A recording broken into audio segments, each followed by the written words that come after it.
সবাইকে ঈদুল আজহার শুভেচ্ছা। সবাইকে জানাচ্ছি জাতীয় নাগরিক পার্টির পক্ষ থেকে আসসালামু আলাইকুম ওয়া রাহমাতুল্লাহ। আপনারা সবাই কেমন আছেন? ভালো নেই, কারণ আমি বলছি যে যদিও যে অবস্থায় আমরা আছি আমাদেরকে শুকর আদায় করতে হয় যে আমরা আলহামদুলিল্লাহ ভালো আছি, কিন্তু মূলত বাংলাদেশের মানুষ ভালো নেই। কারণ আমার পরিবারের আমার সন্তান ধর্ষিত হয়ে আজকে তাকে হত্যা করেছে, তার মানে আমি ভালো নেই। আমি ভালো নেই মানে আমার বাংলাদেশ ভালো নেই। অতএব এই দেশকে আমরা যে চিন্তা চেতনায় এই দেশকে ফ্যাসিস্ট মুক্ত করেছিলাম, সেই চিন্তা থেকে আমরা সরে গেছি। আমরা যে সরকারকে ক্ষমতায় নিয়ে এসেছি সে সরকার আইনের শাসন করতে পারছে না। এই দেশের আইনের শাসন নেই বিধায় এই ধরনের অপকর্মগুলো হচ্ছে অহরহ, যার কারণে আমরা আমাদের যে ছাত্র বা আমরা যে নতুন যে রাজনৈতিক দল গঠন করেছিলাম এনসিপি, তাদের যে চিন্তা ছিল সেই চিন্তা যে নতুন দেশ গঠন হবে, এই বাংলাদেশকে একটা নতুন বাংলাদেশ হিসাবে আমরা দেখতে চেয়েছিলাম, যেখানে গরিব বড় লোক কারোর কোনো ভেদাভেদ থাকবে না। কিন্তু আমরা দেখলাম যে একটা সরকার আবারও আসলো, যে সরকার এই দেশের ন্যায়ের শাসন দিতে পারছে না, যার কারণে এই ধরনের অপকর্মগুলো হয়ে যাচ্ছে।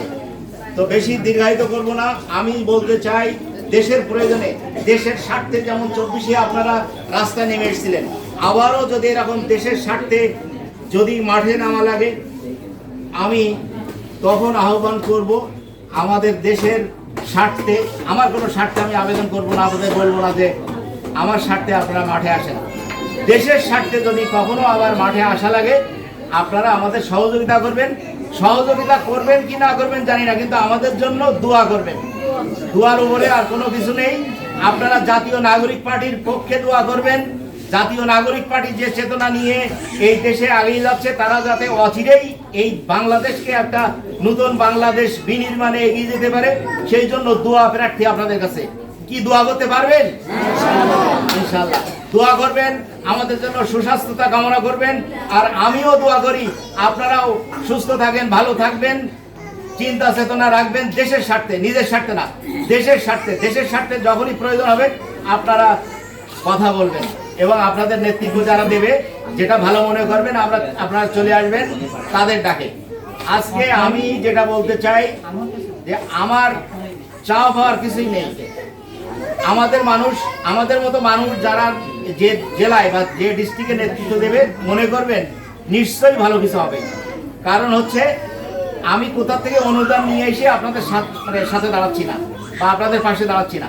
আমার যতটুকু সামর্থ্য আছে সেই সামর্থ্য অনুযায়ী হয়তো সাতক্ষীরায় অনেক মানুষকে দেওয়ার আছে, কিন্তু আমি সবাইকে দিতে পারিনি। এই জন্য আমি নিজে থেকে লজ্জিত বা আমি হয়তো কষ্ট পাই যে আমি সবার পাশে যদি দাঁড়াতে পারতাম আমার খুব ভালো লাগতো।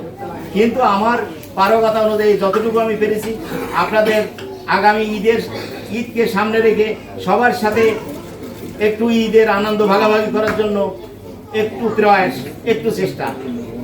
তো যাই হোক, কতটুকু পারলাম জানি না, তবে দেশের স্বার্থে আপনারা আগেই আসবেন, এইটুকুই আমার কামনা।